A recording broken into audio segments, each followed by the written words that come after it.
Well, good morning, everyone. I'm so glad that you're back. Today is, well, it's called advanced audio mixing. We'll see how advanced we get. I don't feel advanced at all, but I'm happy to share with you what I know. Before we get into our lesson for today, though, I did want us to circle back to Coramore one more time. So I'm gonna share my screen. All right, so let's see, I thought I had it open. I must have closed it. Sorry about that.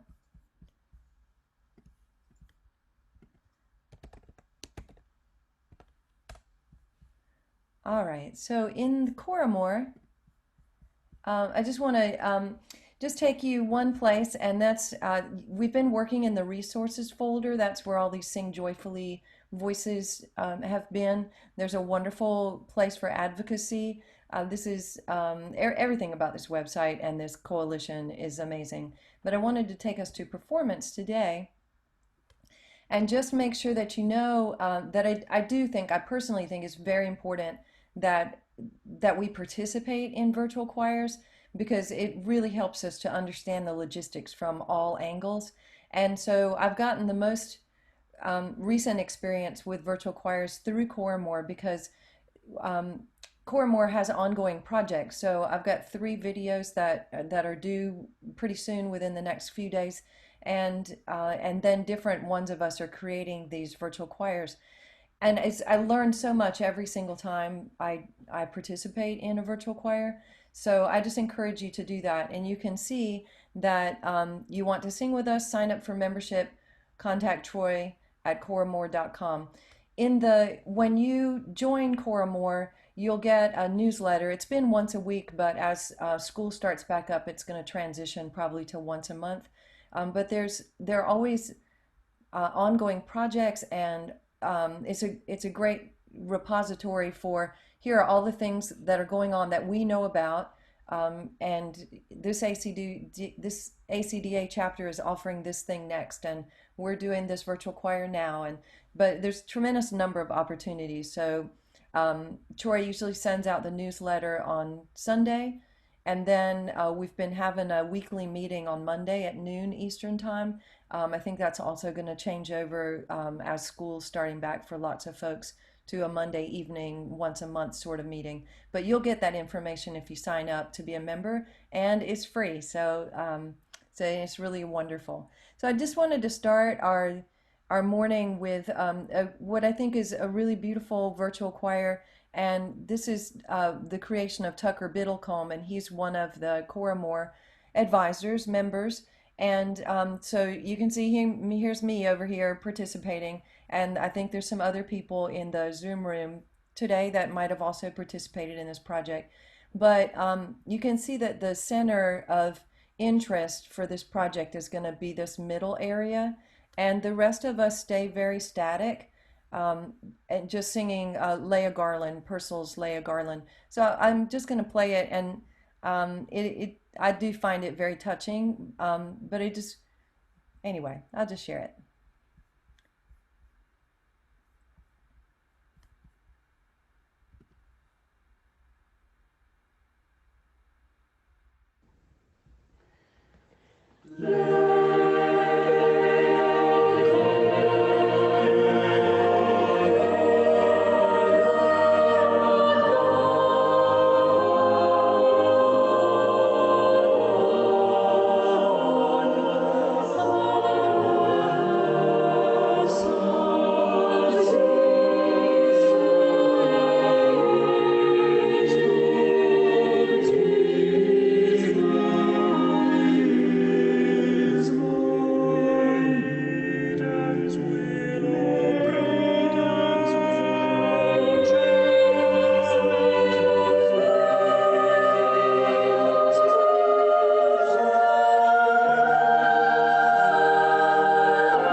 I just think that's so beautiful, and now I'm all weepy, so sorry about that. But those are the sorts of projects that that you can be involved in with Coramore, but that you can create, and it's just so touching. So, all right, getting to work.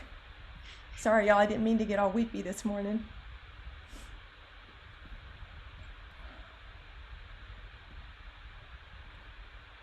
Oh boy. All right, so um, let's let's see. Let's find our way. I'm gonna take a deep breath so I stop crying. All right, today is our green day.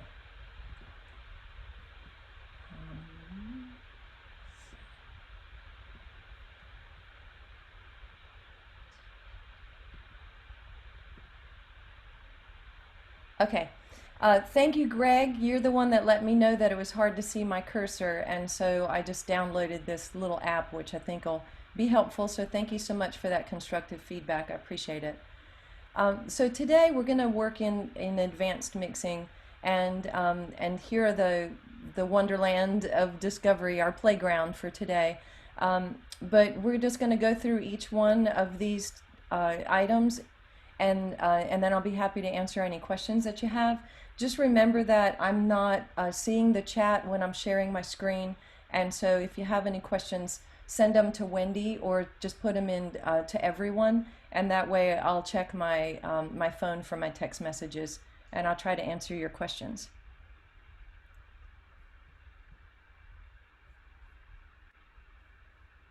Okay, let's see. Sorry, I'm locked up just a little bit here.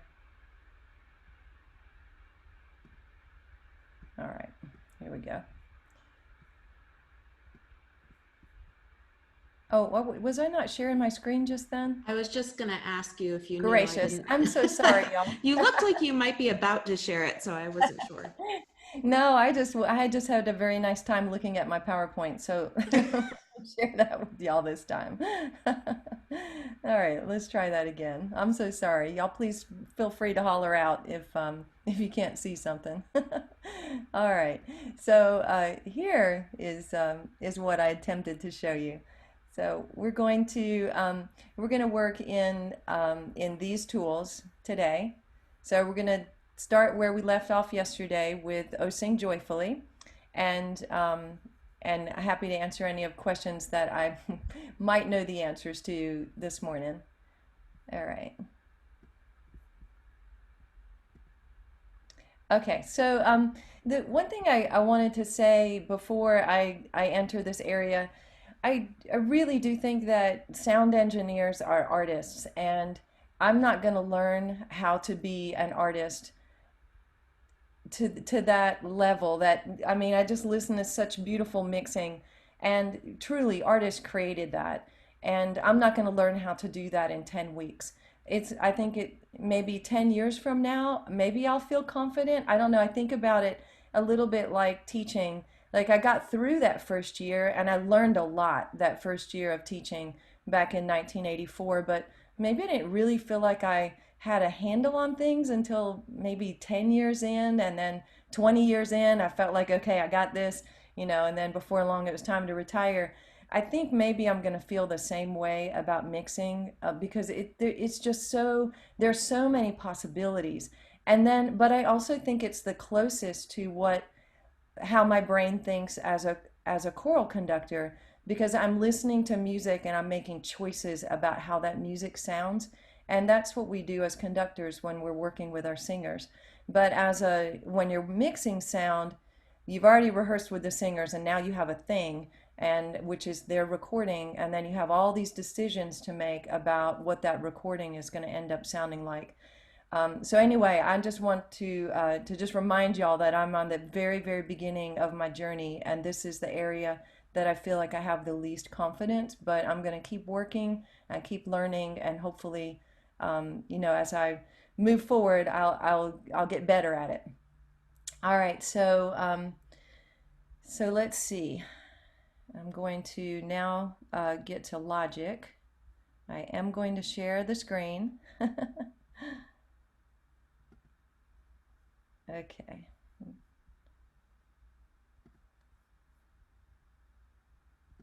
All right. Remember when you work in Logic on Zoom, you need to change your audio preferences to your Zoom audio device, or else folks won't be able to hear what it is that you're playing. And I plan on using Logic for the virtual rehearsals that I'll be conducting in the fall. So just, something for you to think about if you haven't done this yet. All right, so this is our project that we left yesterday. So we have our 8 singers. The only thing that I did this morning was I just went in here and I labeled them as a soprano, alto, tenor, or bass.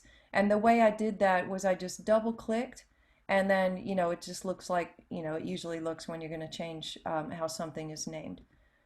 So there you go.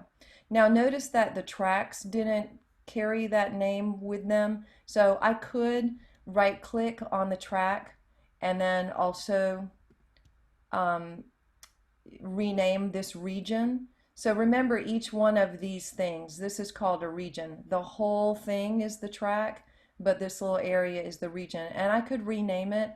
And I think for a complicated project with a lot of regions, it would be very helpful. But this, I've only got one region per track, and so I don't really need to rename those. We could also go through and change the colors, so I can remind you how to do that. I'm just right clicking on the track, and I am coming down here to assign track color. So, I'll have all the sopranos be pink, and I do need to reassign also to the track. To the region. If I want to have a color on the region, I just tell it to make it the same thing as the track. There's 3 altos, so I'll just leave them blue for time's sake. The tenor, we'll just purple. I love colors, so I'll just make them colors I like. So I'm just right clicking when I get to the track, and it brings up this menu. Whoops, what happened? So I'm hoping that this little cursor app is helping y'all see where I am, but it's also, I'm trying to get used to it, so just bear with me here. Let's see, MIDI files are green, so I'm not going to use green. So if you've got a lot of singers, you can see that this would be super helpful, but if you just have a few, is probably maybe more fun than it is helpful. Let's see, maybe orange. Okay, so I have my tracks coordinated by color, which are the sections. I'm gonna just find that helpful if I had a whole bunch of sopranos, a whole bunch of altos. I can just see them all at one time. And I'm gonna show you in a little bit how you can group those so that you can work with them in sections. Like you can have sectional rehearsals with them, but you're gonna mix in sections. Right now this waveform is zoomed way in. I did that yesterday to align them, but I'm gonna just take that down a little bit because it's a little overwhelming for me to look at that, and probably you too. And then these tracks down here, this is my voiceover track, and then these are my click track and my MIDIs. You can see I scooted that over for some reason. Oh, because I was using it for the guide. All right, I don't want to see these anymore, but I don't necessarily want to get rid of them. If I could. I guess I like to save things. So for apparently no reason. But I'm going to select these. Oh, let's see, I have to do that over here, sorry. I'm just going to select these tracks because I don't want to keep looking at them. I'm finding them distracting. And so I'm just going to right click and I'm going to hide selected tracks. So now I don't see them anymore. They're still there, and if I go up here to my hide button, I can make them come back so I can see them if I wanted to, or I could hide them again. Now you do want to mute these tracks that are hidden, because and I just muted it by just pressing that M. because if they're hidden, they'll still play. You just can't see them when they're hidden. So I don't want to hear them either. So I've muted them. All right, so here I am with these tracks, and the first thing I'm going to do is I'm gonna think about pitch, and so I'll just grab a hold of this first track, and I'm going to well, first, you want to listen to all the tracks and just let your ears help you hear where there might be an editing, something that you could edit that would improve the sound. And I'll just say once again that the more that effectively we can rehearse with our singers before they record, just like we would rehearse before a performance, the less time we're going to spend editing and the more natural choral sound we're going to have, because every time we edit, we're altering what's there, and you can really run into some very artificial sounds. You can run into what are called artifacts, where you get clicks and pops and things when you've over edited. You've gone beyond what can sound with that natural sounding voice. I mean, some pop singers use it as a purposeful effect. Maybe Cher was the first one that really had a auto tune very present on one of her recordings. But I think for these virtual choirs, that's not necessarily what we want to do. We want things to sound natural. And what I like to tell the church choir that are making these weekly virtual choirs with me is I like to just say to them, look, we don't have rehearsal time now that we normally would have. And so I'm going to edit your tracks, but I'm just going to try to get us to the place that we sound like us when I hear us singing in the chancel of the sanctuary. I'm not going to try to make us sound like something we're not. And so, lucky for me, there's some wonderful singers in the chancel choir that I conduct, and so they do already a very nice job to begin with. But definitely, these tracks require editing, including my own. And so I'm just going to show you what that looks like. So I'm just clicking on the track and I'm pressing my E key. And when I press my E key, that is just bringing this track up as in an amplified way so that I can work with it in more detailed way. I'm going to close it by pressing the E key. You can also do that with your menu buttons up here, but it takes a long time to go back and forth like that. All right, now to work in pitch, what I'm going to need to do is turn on my flex tool, and this is this little tool up here that looks like a track that's been twisted in the middle. Also looks like a little bow tie, I think. So I'm going to turn that tool on. Notice that each one of these tracks also has a tool, so I need to turn on that track tool too. And what it did was it analyzed that track, and now when I look at what I can flex, I've got this polyphonic auto. That's a time tool. So when I open up the menu, all of these are time tools. This automatic polyphonic is what you want to work in with your voices. These others, I'm sure that you'll find uses for them. I never use them, and so I'm not sure even what all of them do, but automatic polyphonic is what I need for voices. But I'm going to work in flex pitch first. So I've got my flex pitch turned on. I'm going to go back into my editor by pressing my E key. And my E key is not working very well. All right, so now notice that I also have to turn on my flex tool in my editor window.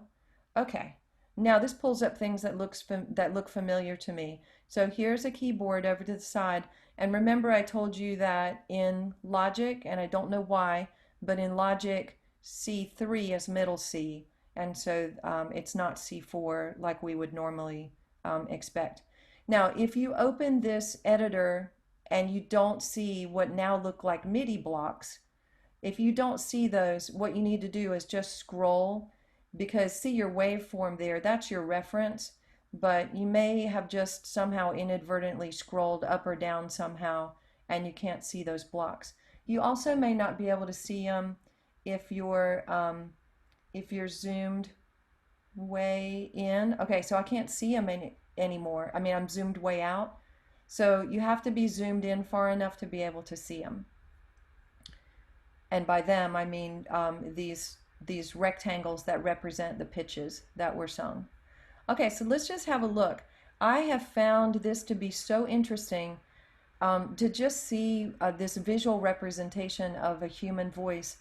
I certainly found it interesting to see my own, and then I've gotten to know my singers' voices so much better than, you know, a rehearsal, because I'm just listening to them, and I'm also looking to see, you know, what did their vibrato do on that note. And I know, I think I mentioned already, what I discovered about myself is that every time I put a voiced consonant on at the end of a word, I sing it sharp, and every time at the beginning, it's slightly flat. And so I never knew that about myself, and nobody told it to me. So, and I didn't hear it, I guess, in recordings, but this really let me know that, that truly that was the case. All right, so let's see at what we could do here. So one choice that I might have, I'm just trying to get us back to the beginning. Um, well, the first thing I'm going to do is I'm going to just listen, and I'm going to listen to this track a couple of times and just see if I can hear some areas that I think are, need some pitch attention. Maybe a wrong note was sung, or something was really amiss, sharp or flat. Then I'm going to go to those places first. But let's just say that you just wanted to do this big sweep. I don't necessarily recommend it, but it is one way of approaching it. I could Command A. So, whoops, I got to click first. I could Command A. So now I've selected all my pitches. And then I could right or control click, and I could say set all to perfect pitch. Okay, and you saw him move. So now everything is set to perfect pitch, but it's set to the pitch that Logic thinks you were closest to singing. And so if you were especially flat or sharp, Logic is probably going to move you to that other pitch. So I'm just going to undo that. Okay, and if I did set everything to perfect pitch and I listened, I would need to listen and just make sure that Logic didn't make a choice to take a pitch to the wrong note. So let me just go back to that again. So I am gonna go ahead and say yes, I want everything to be to perfect pitch, which is not going to be a natural sound. But honestly, I do use it for the guide track that I create for other people to sing to, because if I'm slightly sharp or flat, I don't want them to have that as a guide track. So I will set mine to perfect pitch as a guide track.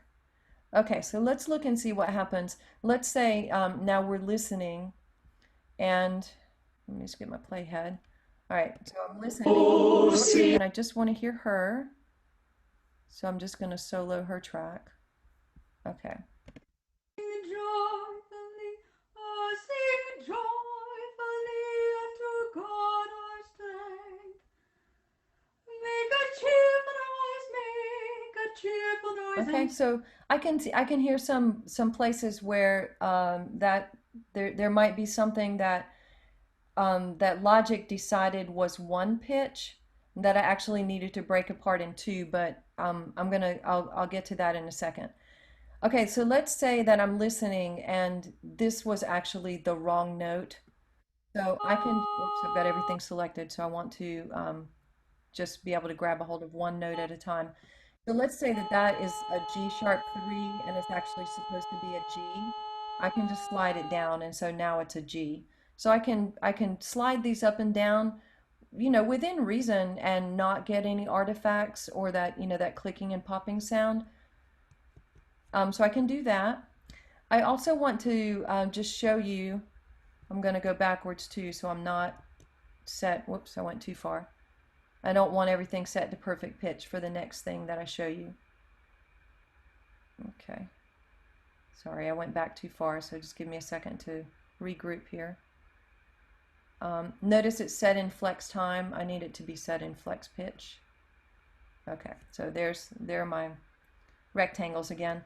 Each one of these rectangles has 6, I call them nodes. I don't know if that's really what they're called, but the top left one is for pitch drift. So you can see this one had a little bit of a drift up. So I can just grab a hold of it and I can just pull that up, and I can pull it more within the actual pitch. The second node, that's where we can fine tune a pitch. So this particular pitch is 10 cents under, so it's 10 cents flat. And so I can just click and slide up and I can get that to 0 or, however close to 0 I choose sounds the best. Pitch drift on the right is the pitch drift at the end. So this has quite a significant drop. And so I could grab here and I could pull that up, so I could get it more within reason. And obviously I would listen to see, okay, are these changes that I'm making, are these helping or are they hurting? This down here at the bottom right, this is a formant shift, and we know what formants are. I've played around with this a little bit, but I haven't quite figured out how to enhance the sound by using that formant tool, so that's an area that I need to work some more. This middle area is especially helpful if you've got a note with a lot of vibrato in it. Okay, so this note right here is kind of wobbling around. I can grab a hold of this vibrato node and I can lessen that vibrato. And or I can, I can lessen that vibrato by just sliding that down. I just click and drag. And then the bottom left corner is gain.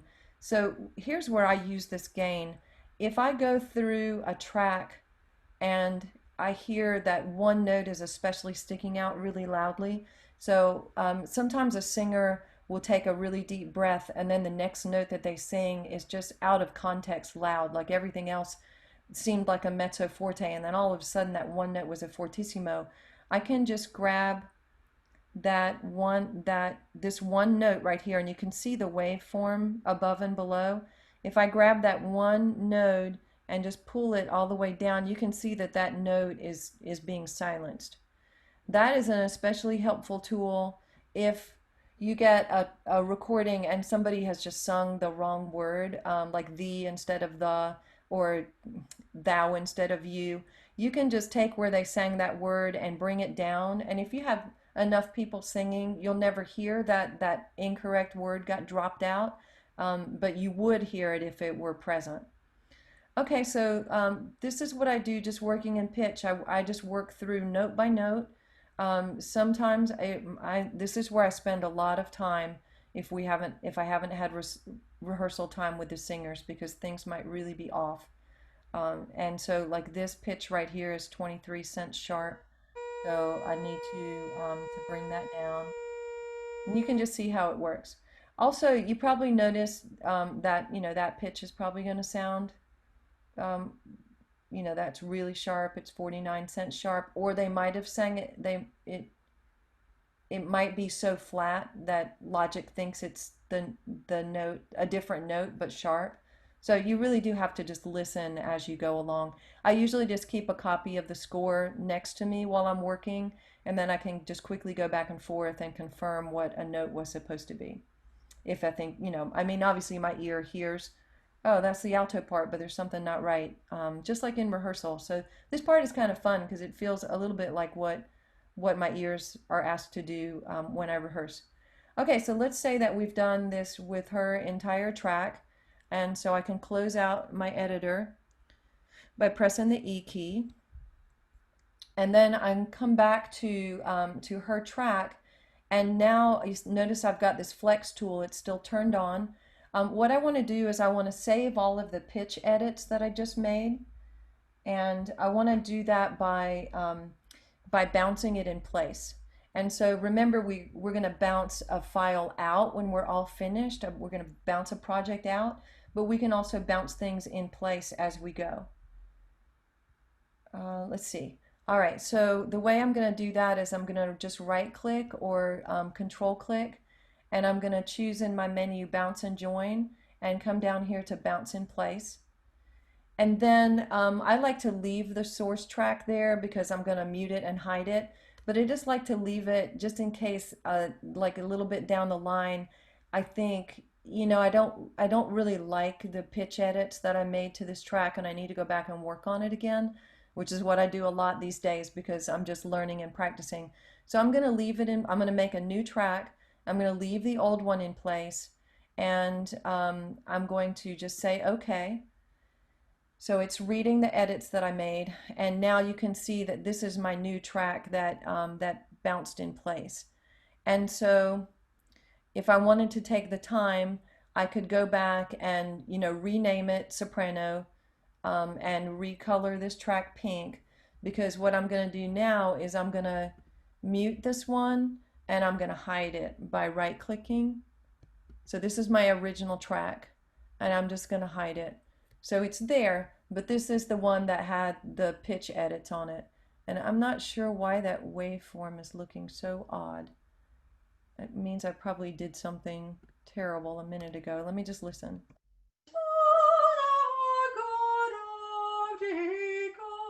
She still sounds okay. All right, so I'm not going to worry about that. Oh, and info from Will. I found a setting in Logic Preferences. C3 is the Yamaha keyboard layout that seems to be a default, but if I choose Roland, then middle C becomes C4. Thank you, Will. You have changed my life today. The question from Allison, what's the app that I'm using that generates the blue circle around the cursor? I just went to the internet and I went to the App Store. Sorry, I went to the App Store and I said cursor highlight, and I got some different options, and that was the one that I chose, and I think I like it pretty well. But I think maybe it costs $7 or something, and there might be some for free, but I was just trying to very quickly find one so that it would be easier to see what I was doing today. Okay, so, all right, caught up on questions. All right, and thanks again, Will, for that tip. That's awesome. So the next thing, then I would go through each one of these singers' tracks and I would listen. And I think I also have discovered that if I listen with my eyes closed, with my hand just hovering over the space bar to turn the playhead on and off, that I try to let my ears hear where do I hear pitch issues, because otherwise I can be so visually stimulated that when I look at one of those rectangles and I see that it's not entirely filled up with color, like I just think automatically there's some sort of drastic problem going on, when really it's probably going to be okay. And when all the voices are singing together, I prefer a more natural sound of not perfect pitch. But each one of us will have our own preferences, and for our own projects, we'll have different goals. And so that's just an artistic choice that all of us are going to make when we create these virtual choirs. Okay, so the next thing that I'm going to look at is I'm going to think about, are all of the singers singing so that our ending phrases are nice and tight, our beginning phrases are all together. So this looks like a place where we would have started all together. So let's just listen and hear what's happening here. Whoops, I have to take that solo off so I can hear everybody. Okay, so that's everyone was saying take the. So let's listen again and see what we think. Okay, it's pretty good.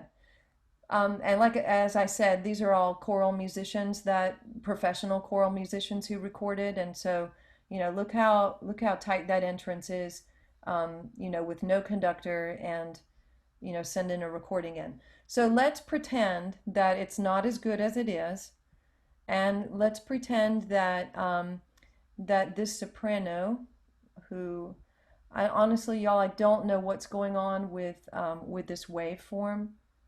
I'm just wondering what happens if I zoom in. Yeah, it's like I can only see half of it, and I've never had that happen before, so I don't have any idea what's going on there.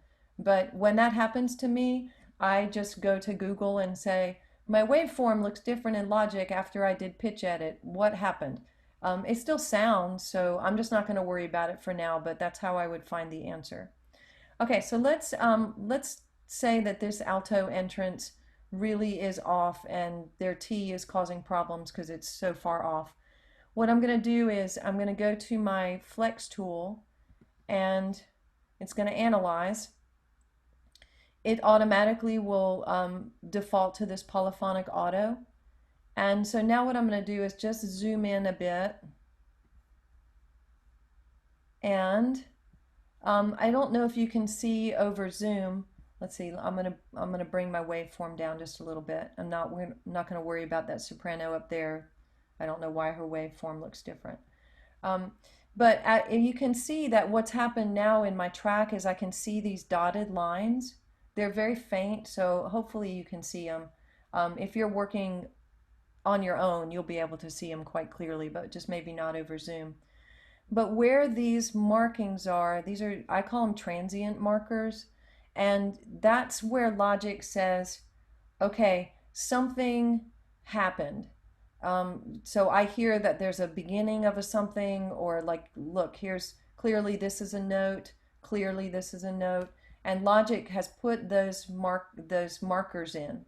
Well, what I want to do, if I want to fix this entrance, if I want to just slide this person over to line that entrance up with the other singers, is notice as I move my cursor around, it changes. So just with that straight line with the plus, I can add a marker anywhere I want one. If I want to come back here, there's already this transient line here, and I get that plus marker, I can add one right there. Or notice that I can also change, so notice I'm not over top of a marker, so I could just add 3 if I wanted to.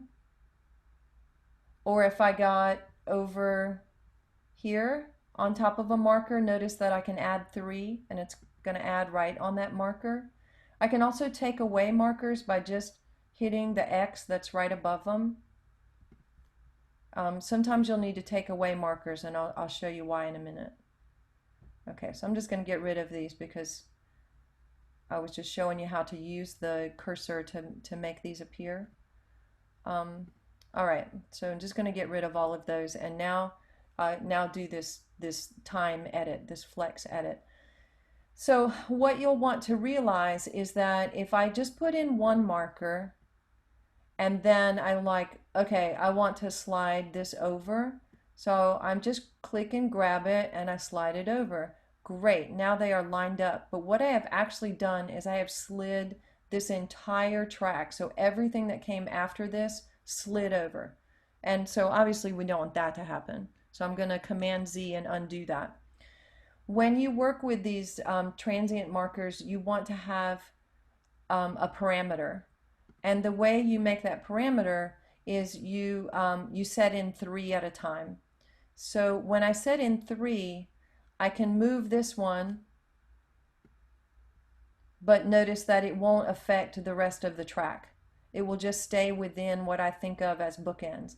Now notice I got close to this other marker and my waveform turns red. So what Logic is telling me, and it's going to give me this warning window, is I'm creating a high-speed section, because what I have done is I have mushed all of those sound samples into this little tiny space, and I'm going to definitely get some distortion here, or I'm going to predict some distortion.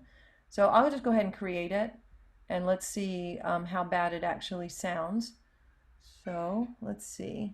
I would like to solo this voice. Okay, here we go. Yeah. Did you hear all that? So you got, and then you got this terrible buzzing right here. So we certainly don't want that. So I'm just going to undo by Command Z. All right. So what I want to do is be able to work within markers. I don't want to move this one because then it'll change everything over here. I need to add a marker first. I probably want to take this marker out because it's kind of in my way, and just slide over from here. Okay, and so when I listen to these two voices, probably going to be pretty tight. So let's see. Yeah, and they were exactly together. All right, so that's how this works. So I would go through, again, I would just listen with my eyes closed. Oh, actually, let me back up. So I need something to use as a reference. So either I could use my MIDI guide that I created and right now is hidden, or I could get the singer who I feel like has captured the phrasing, like they are really releasing the consonants and their entrances are just beautifully timed. I could use that singer as a guide, which I think is more helpful than the MIDI. And so let's just say that that singer is the person. I'm just going to move them to the top, and then I'm just going to move them down the line so that I'm just constantly lining up to that first person that I used as a guide, and then everything is going to end up lined up together. Or I could just, since there are only 8 singers, I could just sort of work down the line, fix this one. This one looks like this singer looks like a teeny bit early. I could slide them over, and I can just fix as I go along. Obviously, these are very minor issues. I did edit. Recently edited where one singer held out a two full beats at the end of the piece beyond everyone else, to quite a comical effect that obviously was unintended. And so in that case, all I had to do was just go to that singer's last note. I'm close to the last note. Okay, so I can just look. You can tell these are all choral directors. They're like, boom, we're supposed to be off here, and off we go. But let's just say that this singer had held out extra long beyond what they should have. I don't need 3 markers because nothing's happening beyond this. I do need a marker here so that I don't alter what happened beforehand. But I can say, no, don't hold that note quite so long, or I wish you'd have held it just a teeny bit longer. And I can slide them around. And when I slide a note around within reason, you're not going to hear any distortion in the sound. So I'll play that so you can hear it. Let's see, let me just solo that one voice. Okay.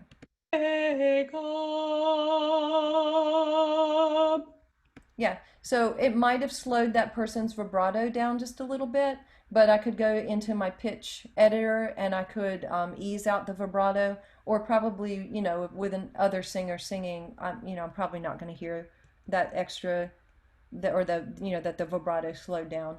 Obviously, if it was a soloist, you want to do the minimal amount of editing possible, because, you will hear things that then start to sound unnatural. But in an ensemble, you can get away with a lot. And this is really a lifesaver if you've got a word that ends in K or T or S, especially. Oh my goodness, S's. You can really line them up quite quickly. But that's another instruction. Remember that I advise that you give singers for recording for virtual choirs is all of those voiced consonants that we work so hard to articulate in a live performance. We want to minimize those for virtual choir recording because they can be quite sticky to work with when you're editing. All right, so that's the magic of our flex tools. I think they're amazing. After I do the edits, anytime I use my flex tool and I edit a track, I'll go ahead and bounce it in place, and so I have that final edited version of that track for pitch and time in place, and so that I'm not going to continue editing with my flex tools on. I have noticed that I run into a little bit of sync issue when I take things over to my video editor involving these flex tools, and so what I've decided the best course of action for me is to bounce these tracks in place so that then I'm not working with these flex tools turned on anymore. Because if I make those time changes and then I turn the flex tool off, none of those time changes will be in place. I'm only going to hear them with the flex tool turned on. And so I think I've just run into some quirkiness that I don't know the answer to, except the quirkiness went away when I stopped trying to do other things with the flex tool turned on. Okay, so I'm going to just catch up to questions.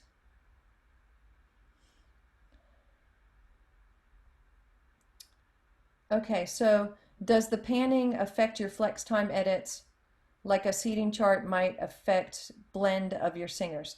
The panning doesn't have anything to do with your flex time edits.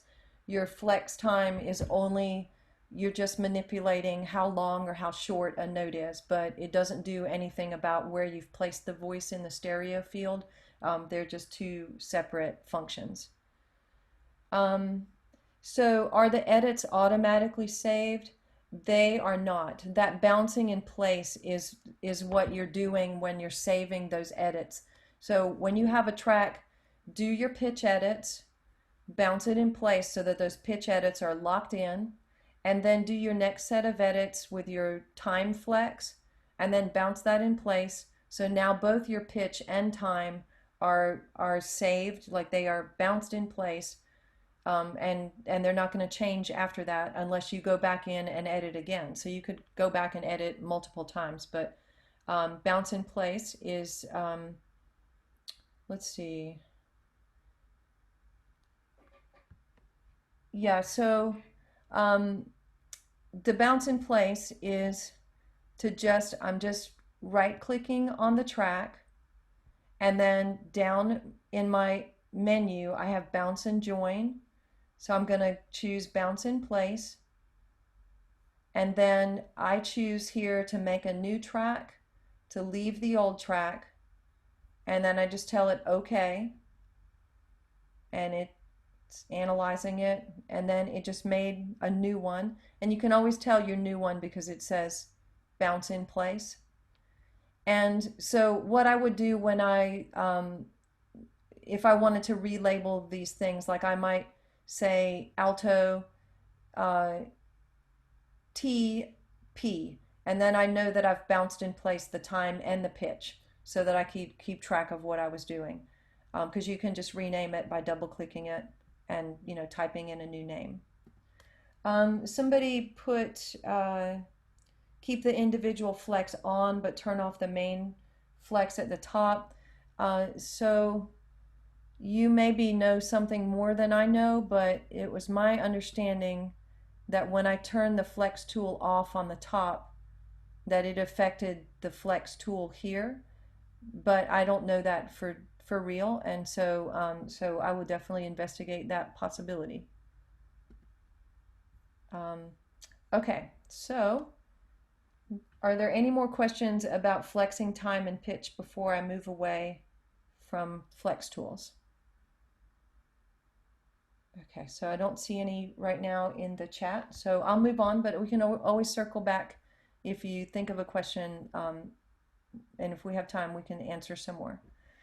Okay, so now what I'm going to do is, I'm still concerned about this waveform here. That's really bothering me. When we finish this this session, I'm going to do some exploration and see what I can find out. All right, so what I'm going to do now is I'm going to work in my mixer, and let's see, I don't want that voice to solo anymore. So I'm just going to press my X key, or you could come up in your menu and say show mixer, but just press your X key, and now you've opened your mixer. And so remember that we worked on the levels yesterday. I'm not sure. Let's see what happened here. Oh, so let's see. Maybe I'm discovering. Oh, so what I'm discovering is that that I went out of my normal workflow. So because I didn't want to do flex tools yesterday, I just wanted to show you where your panning was, and so I just moved ahead. So I would need to do the panning next. So I do my pitch, I do my time, and then I go into panning because you can see that it affected this. So I'll just make a little guess and just, I don't know, put it there for now, just for fun. Okay, and I got a question. So you renamed the flex edited track, and that's what you'll use for your master. How do you keep track of the number of tracks you create? So what I do is I'm going to go out of my mixer for a second. So I'm not going to keep multiple Singer 8 tracks out. And I went through quickly and just called them a soprano and alto or whatever, but it would make more sense to just say soprano A, soprano B, like if you don't know the singers. If you know the singers, just put the names there, and then you can just use the names to help keep you straight. But I only keep that one track visible. So this soprano track, I hid that one. This is the one that I bounced in place, that was the resulting track. And so this is the one that I want to see and work with. So I would probably just rename it something like soprano, and then I did a pitch edit on this track, and then okay, So I know that I did a pitch edit, I bounced it in place, and that was my resulting track. But this one I don't need to see anymore. I'm going to mute it, and I'm just going to hide it so it'll be there if I want to come back to it at some other time. Whoops. Oh, what am I hiding? Okay, so, all right, so there it is. I want to hide that one. No, that's my other soprano. I don't want to hide that. Okay, all right, so that's what I do. So that's how I'm keeping track of where things are. Okay, so I'm opening my mixer back up. Okay, so the next thing that I'm going to do is I'm going to think about if somebody sent me a track that's got some serious distortion on it, but not clipping. I can't do anything about clipping, but maybe there was a fan running in the background, or maybe they were near a piece of machinery that had a low hum to it. I'm going to try to take that out of the track if I can. So let's look and see what's over here. So I can work in my EQ area, which is where I can work, or I can work in my audio effects. These sends are where I can group some channels together and then send them all to a bus, which is going to act like, okay, I'm going to be in charge of all of those channels. But really, I just work in this window the most often. I can work here and just bring up my EQ. So the only thing I did was I just pressed in, this is my EQ window. This is my audio effects. That's where it's bringing up a tool. Let's say I don't want that tool. I can just go to the menu and say no plug-in. But I do want to work in, I want to work in my channel EQ for a few minutes. So this is where this is where I feel like I'm really just so much a beginner, but I can tell you some things that I've learned so far. Um, so I definitely want to hear that voice that I've got so I just soloed it so I'll be able to hear them when they're singing. I'm just going to move my playhead back. It's helpful if you create a loop. So I'm just going to click in where my measures are. Let's see right here. Oh, I got a loop, but I need to make it bigger. I don't want to have to keep stopping and starting my playhead. I just want the sound to just go over and over again so I can just hear her voice keep singing while I'm working in her track. So I just created this loop by clicking and dragging right up here. And when I'm ready to turn it off, I've got a loop tool that's right now hiding behind my zoom tools that I can click on and it will release this, this loop that I've made. All right, so let's see. All right, here. This is my on-off button. This is a handy way to just turn off what you're doing and turn it back on to see if you're actually making improvements or if you're making things worse, which I think is what I sometimes do. I just make things worse. So I turn this on and off a lot to just see what's actually happening. Okay, now you'll notice that this is your drop off, and I just clicked up here to my information because when I click on here, oh, sorry, my question.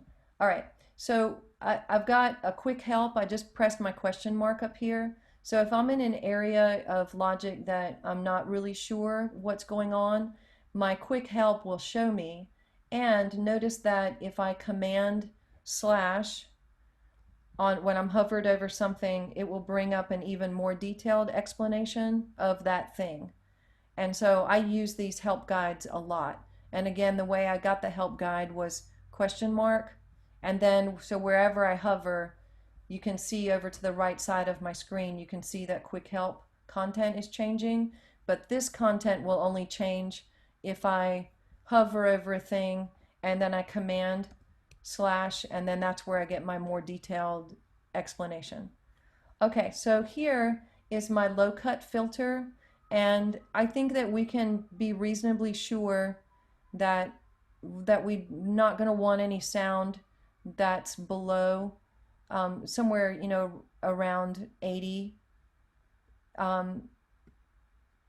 which is our frequency. And so I could drag this all the way over here if I wanted to, but I'm really careful about not using this with the pipe organ, for instance, because there probably are frequencies down here that I don't want to get rid of. But I think if I'm here, then that's going to take care of maybe some machinery noises and things that I don't want to hear. You can change the shape of this curve by just pulling up and down. I'm just clicking and dragging. All right, so then you've got one also on the top, and when I click it, it just activates it. I'm really careful about what I do up here because so many of our consonants live up here, the unvoiced consonants. And if I take out too much, it's going to sound like I'm singing down in a well. And so I tend to just leave this alone unless something is just really, really bothering me about the sound. And then I'll come in here and make some adjustments. Okay, the shelves. This is a shelving filter, so it's adjusting the level of high frequencies, and I have not really learned how to very effectively use these shelf tools because when I use them, I don't hear a difference in the sound. So this is just an area that I'm going to need to learn more about.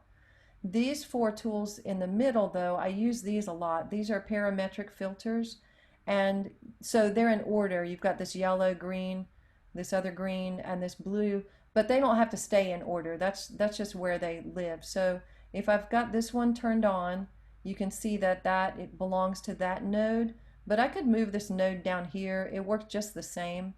It's just that I have four of these tools to work with. You don't have to keep them in any certain order. Okay, so what I'm going to do with these tools, I'm going to listen to the track.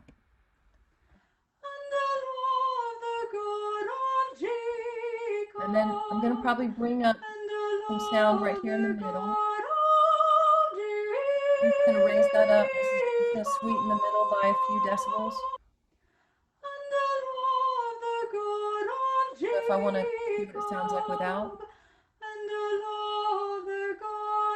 So it didn't make a dramatic difference. And probably y'all can hear it less than I can hear it because we're listening over Zoom. Okay, but then one thing that I might want to do is I might want to listen for, one time a singer sent me a track that had a ton of, sounded like air conditioning blowing, making a whistling sound. And so what I can do with one of these parametric filters is I can change this Q factor, and notice when I click and drag, it's making this range smaller and larger. So I'm going to work in an area of about 10. And so it's made it quite narrow. But while the track is playing, what I'm going to do is I'm going to take it way up and exaggerate it. And then I'm just going to slide it back and forth and see if I can find where the whistle is, if there happens to be a whistle on this track. So I'm just going to play and then I'm going to listen.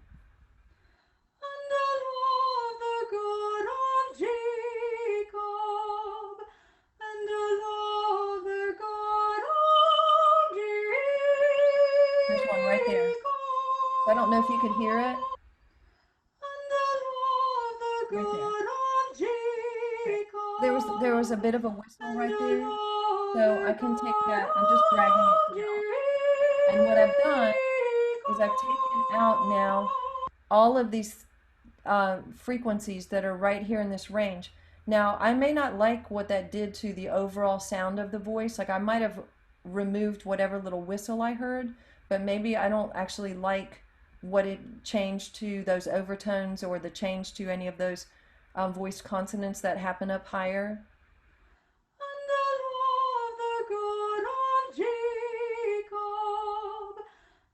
But the voice still sounds pretty good to me, so I'm going to choose to just leave that in because I could hear that whistle. Or, you know, if I didn't think the whistle was too bad, because in this case it was so minimal, but I'm talking about when somebody has a really loud whistling, hissing, sort of air conditioning blowing sound, you'll want to take that out. And so then you've just got these same parametric filter tools that you can use to listen for frequencies in other areas and either exaggerate them or to minimize them by just dragging them up and down. So you can play in this little playground forever, but that's just a little starter area or a little get you going. I'm in the factory default right now, but there's a ton of choices that you could choose if you want to use what Logic has as a preset. I haven't been particularly excited about any of these. Like brassy vocals, yay! uh, so, but I would encourage you to just get here and just listen to a voice and then just play around with some of these and see if there's something that you really like. Then maybe there's a preset filter that you could just go ahead and have straight out of the box. All right, so I'm going to close out of that. And so that is what happened right there. And I'm just going to now look to see if there's any questions about. Okay, I don't see any questions. So I'll move on to the next thing, which is okay, so it's about track stacks, to ease up your mixing. So I'm going to go out of my mixer for a second by pressing the X key. And so now let's think about, what if you've got a really big project? So you've got 50 singers and you've got 10 sopranos. So I think I haven't tackled a group that big yet. I haven't done 50. I'm very excited to try.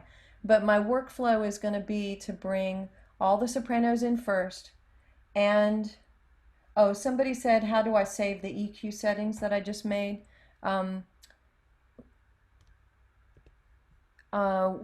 long as this EQ is on, then those settings are there because I have made those settings. So notice they didn't go away. They are there. But if I decide I don't like this, or I just want to turn it off, there's my on-off switch. I can turn it off. Or if I want to remove the effect completely, I could choose no plug-in. But it's just there. It's not going to go away unless I turn it off. I don't have to save that. Okay, so let's just pretend that these are 10 sopranos, even though there's only 8 voices here. I'm going to bring in my 10 sopranos first.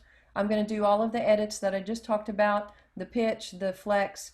I'm going to pan them in their section. So I'm going to just pretend that they're a soprano chorus. I'm going to get them where I want them to be in their section.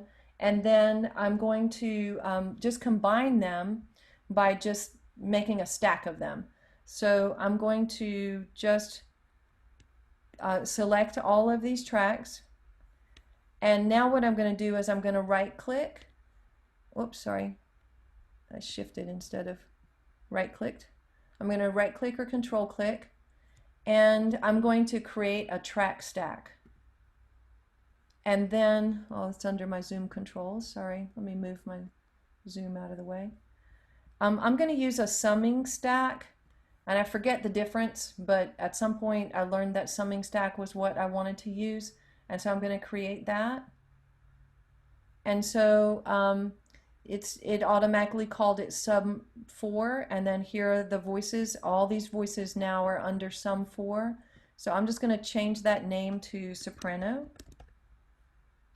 And now when I open my mixer, oh, now I got to move my zoom tools again. Sorry. When I open my mixer up, here are all my sopranos, are all on this one fader. So you can see where this is going to come in handy when I'm trying to balance then after I do the same things with the altos and then all the other voices in the chorus, then I can work on how is their balance relative to one another. The other thing I could do is, especially in a polyphonic piece, maybe there's a section that I want to highlight the soprano, and because I told them to only sing to mezzo forte, I didn't really get that beautiful crescendo that I wanted to hear. So I could go ahead and just artificially put that in. So I'm going to show you how this works, and this is where I'm really very much a novice and just doing my best to learn and practice. And this is what my Seattle friend Bob showed me how to do on a Zoom meeting. So thank you, Bob. Up here we've got read, but we also have touch and latch and write. So I haven't found that I have any use for write, and I watched a YouTube video on it, and the person that did the video didn't have any use for it either. So I'm just going to leave it alone, but I'm going to show you what touch does. So what touch will do is it will, as this track is playing, if I bring the fader up, what it's going to do is set a bunch of automation nodes that you'll see look like a crescendo. So I'm going to do that now.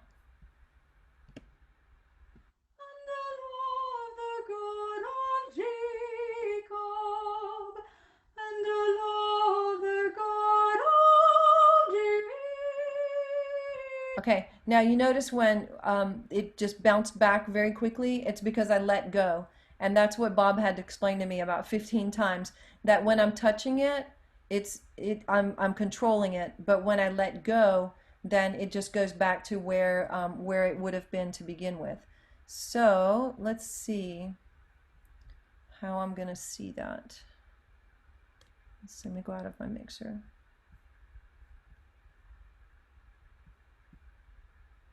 Gosh, my zoom controls are in my way.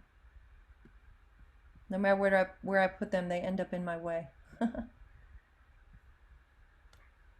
Yes, I will do it again. Someone said, can I please do that again? All right, so what you see has happened is I opened up my automation tool. This is the one that looks sort of like a subway stop on a map, I think, or subway stops. So what I did was when I opened that up, now I can see my decibel line. And look over here, there's the crescendo that I created by just sliding that fader up. And it's automated so that it's going to remember this. So I won't ever have to do that fader again because now it's memorized. And this is where I let go and it just dropped back to where it was originally. Now, if I decide that I don't like this, I just do it again. So I can just do it again and it'll go over top of this. So you can do it multiple times, as many times as you want. All right, so I'll do that one more time so you can see what I did. Now notice I'm controlling all of the sopranos here, and just because I'm making that choice that's who I want to work with right now. So again, what I did was I just I'm in touch, and the way I got there was to choose touch. So I got read, touch, latch right. I'm in touch, and I just play my track by hitting my playhead. You can see it's already automated, but I'm going to grab a hold of it and make my new automation.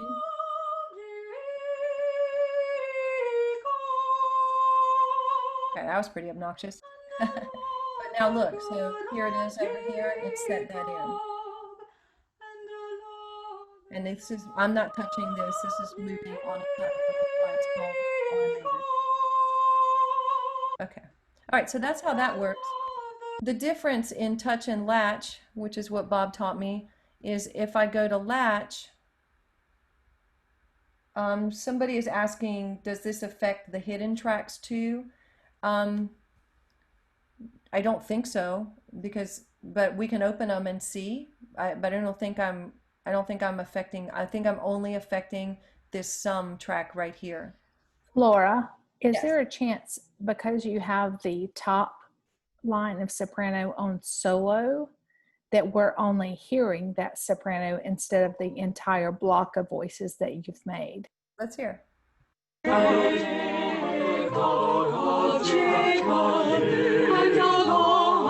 So we're hearing, like, this is in charge of everything that's below it because it summed everything up. Yeah, and so I should have taken it off as solo, so thank you for asking me to do that.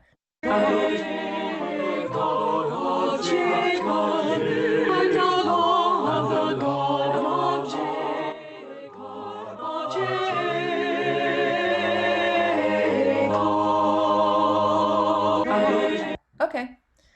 So the way, hopefully that answered everyone's question. The way that latch works differently is whenever in latch, whenever I let go, it's going to stay in the last place I let go. It's going to latch itself there instead of bouncing back to its original position. So let's just do that so you can see how it works. So I'm going to just play.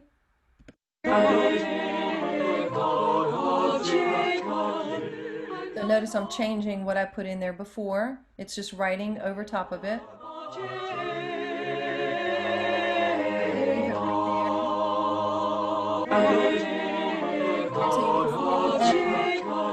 It stayed at the last position I was in before I let go.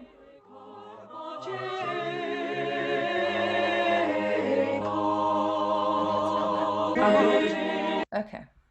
All right. That's fun. Okay, so David is saying that seem to fade crescendo seems to impact all of the parts. Yeah, because remember, we're pretending that all of these voices are sopranos because I only, like I'm pretending that I have a large choir and I'm trying to work with a whole section at once. So yes, of course you were hearing all the parts because we just need to pretend that they were all sopranos in the moment. So I would do this for the sopranos.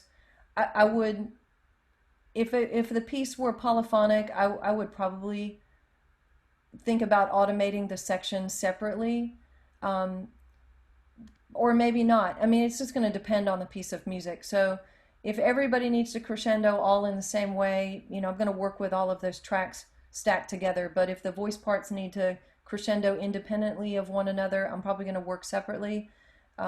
It's just going to be whatever works best for you with whatever piece that you're working on.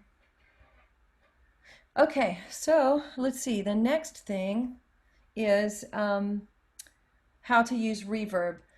Well, I think this is probably, you could get folks in a Zoom room and talk about reverb for the next 10 years because I think there's probably a lot of very strong opinions about reverb. So I'll just give you my opinion, which is only 10 weeks young.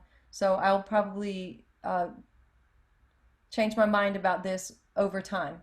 But what I think about reverb is whenever people are recording in their office or in their bedroom or wherever they're recording in their house, and then they send me those recordings, that's not going to sound like we're in a concert hall performing, or we're in a sanctuary or a synagogue, or a larger place that's got some live bounce in it. It's not them singing in their rooms with that very hopefully dead sound without any reverb in it. That's not going to sound like that performance space that we're all used to. So I don't want to have. There's also that visual aspect of, okay, you've got all these singers on the screen or whatever images you have going on. They're not. I don't see them in a cathedral, but this sounds like a cathedral. So I think that we do have to just sort of temper our expectations for reverb with what people are also seeing. But that's just my opinion. So there's I think a little give and take there. But let's just say I want to put some reverb in because I always do put at least some. I'm going to come down to Logic has several different options. They've got Space Designer, they've got Chromaverb. Let's see if I actually go down to reverb. There's Chromaverb, Inverb, Silververb, and Space Designer. I feel like I need a passport book with a stamp on all the places that I've visited for reverb, because I feel like I've been through a good number of the ones that are in this program to just listen and see what it is that I like. So what I'm going to do is I went in Space Designer and I'm just going to start just finding some spaces. So I'm going to go into medium space and I'm going to go to halls and I'm going to go to a medium hall. And I'm just going to listen and see what that sounds like. And it's going to be kind of weird because it's got all those dynamics in it. So let me just come where we're not in that loop. For this was made a statute for Israel. And I mean, I like that pretty well, but what I'm going to do is I'm going to visit a lot of places until I find the place that's just right for me. And then you do have control over all of these things. You can make any sort of adjustments in this reverb space.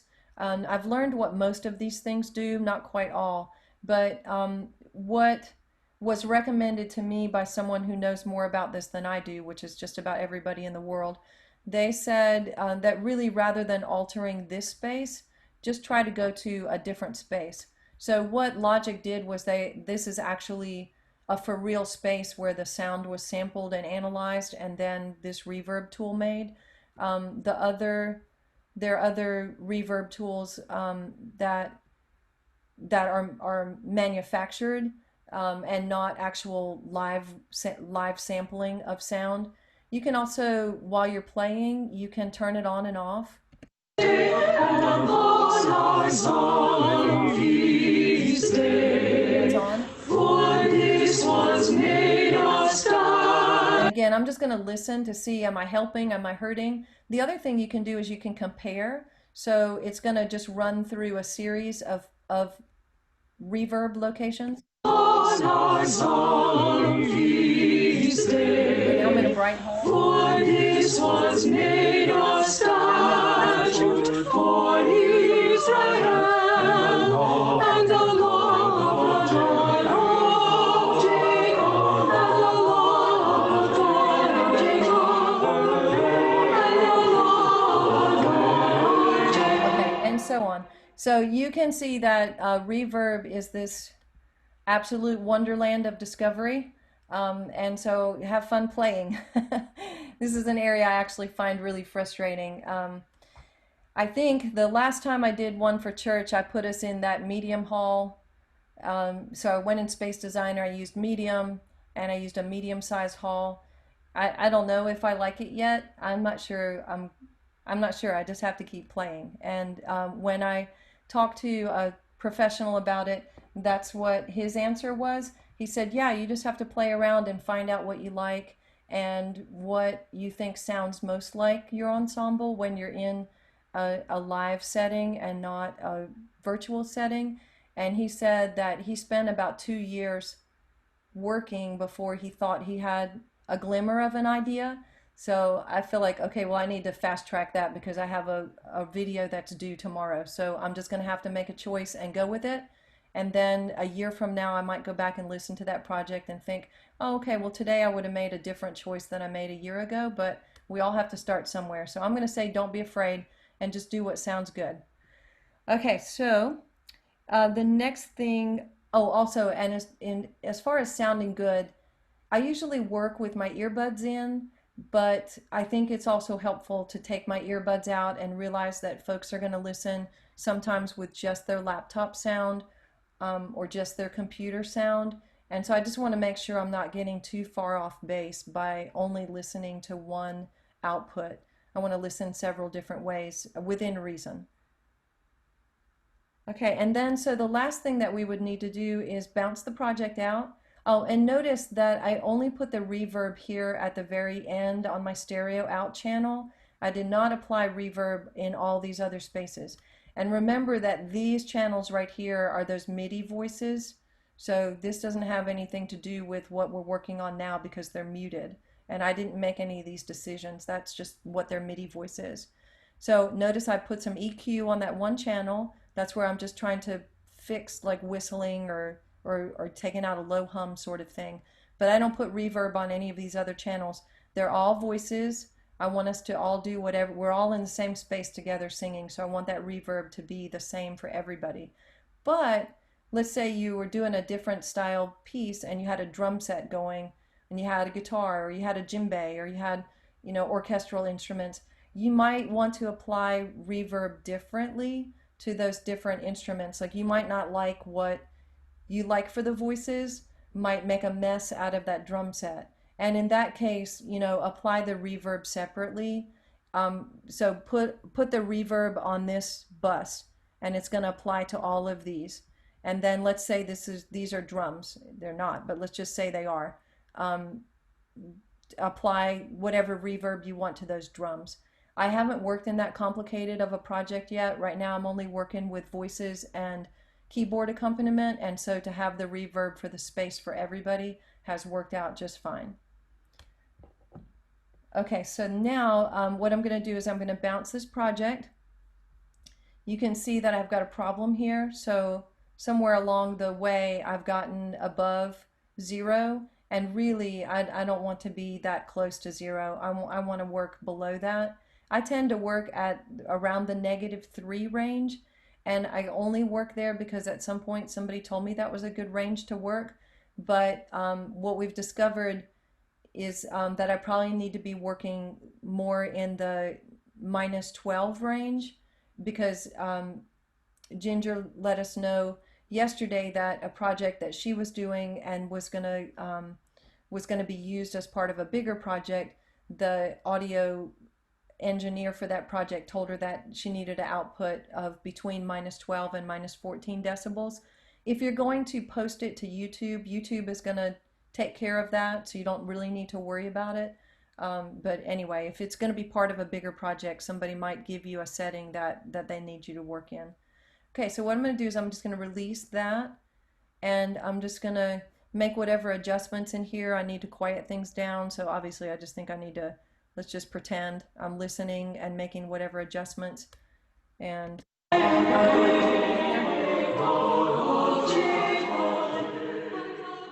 oops. Yeah, crescendo to decrescendo to nothing. For this was made of statute for Israel. So you can see it's way too hot. So, and this is automated. So I can't do anything over here because that's just going to keep going up. And so I'm going to have to fix things here on my stereo out.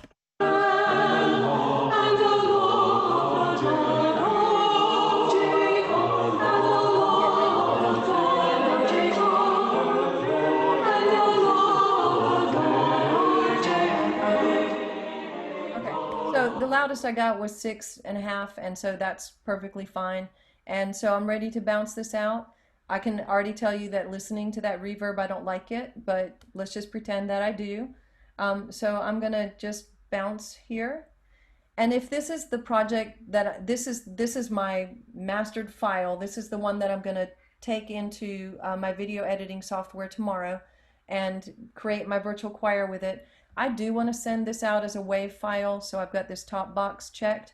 This is my highest quality of highest resolution of sound that I can get from this program.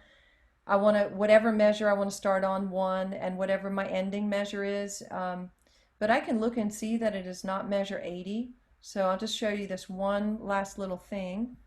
I'm going to come over here and see how this project thinks that there's something else that happens here.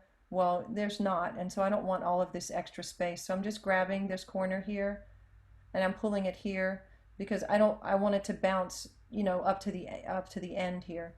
So now when I tell it to bounce, yeah, so now it's going to end at 57. Otherwise my bounce is going to have all of this silence at the end of it, and you just waste time sitting there waiting for it to bounce. Remember, I told you I like to bounce in real time because I want to hear it one more time and watch that peak meter down here to make sure that I'm within where I need to be in the range. I want to turn normalize off because I don't want to add this other filter after I've worked on this. All of this, I just leave whatever logic presets, and then I just tell it okay, and then it's going to ask me what I want to call it, and then I just bounce it out into the folder, and then I can use it from there. I'm going to cancel it because I don't need to bounce it. Okay, and I'm going to, let's see, I'm going to go ahead and just close this out because I don't want to save this so that this afternoon I can start from fresh again. Let's see. It's hard when let's see, I don't want to save it. Okay, so I'm just going to quit, and I'm going to not save, which obviously would be tragic. If you were finished with your project, you wouldn't want to do that. Okay, so we covered everything that was on today's lesson, and tomorrow's lesson is we're going to start in video editing. So we're going to cover all of these basic things tomorrow, and then Friday we're going to end our week with a lot of fun effects, things that we can get really excited about in video editing, and that's going to be this day here. All right, let's see. One other thing I just want to say to you before you leave is that I'm working on editing the Zoom meeting videos, and so hopefully those are going to be available on the ACDA YouTube channel by tonight. And so if you come back tomorrow, you can get the link for that. So I'll just keep working on those and just try to keep us going. I had to also do the church choir video yesterday, so I had to just get some work done, besides boot camp. So I didn't quite get those videos finished last night, but I'll finish them and put them, make them available to y'all. Okay, so any other questions? Let's see. Overall question, or let's see. Robert, that's Bob from Seattle, that Reverb is the go-to Logic Reverb program. Those space designers fun too. Yeah, That's Bob, that's exactly. I was working in Reverb exclusively until I decided to just branch out to Space Designer and see what was there. So I'm just kind of finding all sorts of fun. Do the singers need to have any apps or software in order to recognize the file types they're going to receive in order to do this? Um, you're just going to send them MP3 files, and so they're just going to open it like they would any other sound file. And I don't think they'll have to do any sort of, what kind of file is this? The program that we're using tomorrow is Final Cut Pro 10. That's part of that Apple bundle that you educators can get for $199, which is a super bargain. And let's see if there's any other questions. Um, the master volume versus stereo out. You know, I never touch that master volume fader, and so I'm going to need somebody else to tell me why I would need to touch that, because right now I just leave my hands off of it. And, oh, and great. And Wendy posted the Saturday times. And, okay. So turning it back over to Wendy. Oh, we are right at 11:30. If I was in classroom, the bell would be ringing.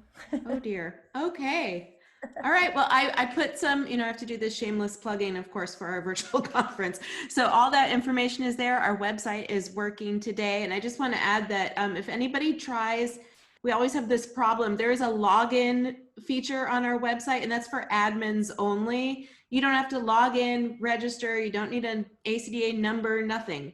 You can just click on the icon for whichever package you want, $30 for members, $40 for non-members, $10 for students, and pay for it. And there you are. And you'll get an email closer to the date with the Zoom invitation. And those sessions, Carol Earnhardt just asked, all of those sessions will be recorded and posted as well.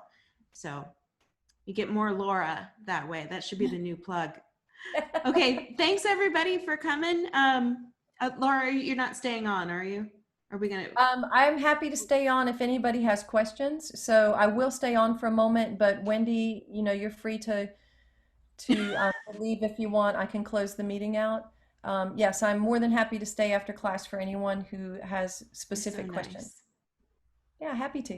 All right. Thanks, everybody. Maybe we'll Okay. see you at 1:30 or tomorrow. Bye. Bye.